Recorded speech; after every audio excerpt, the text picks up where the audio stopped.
Just in general, I'm liking the idea of close intervals.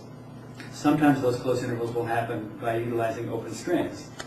So I might take a C major 7, and here it is sort of a conventional C major 7 flat 5. I just replace the G on the 5th fret of the D with a G flat on the 4th fret of the D. But I'm going to put the open G string in there now, so I have this close interval of G flat and G happening here. Maybe I'll put the 9 on top. That's the sound I like. Maybe I'll put the 6 on top of that.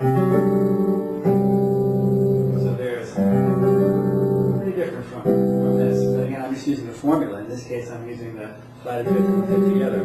So with chords, I tend to think about things very close together or very far apart, like this. So sometimes the intervals are with an open string can be fairly easy to finger. Sometimes they require a little more attention.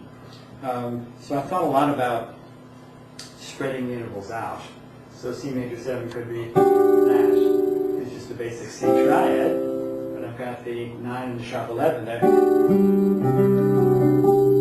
That brings up an interesting point, which is this notion of the fact that the chords themselves can then also be the basis for some single line ideas. So a lot of my improvising might be stuff like so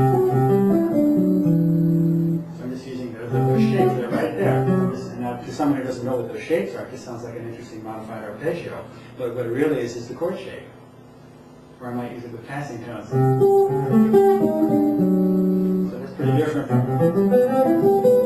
obviously, when I'm just using these chord shapes.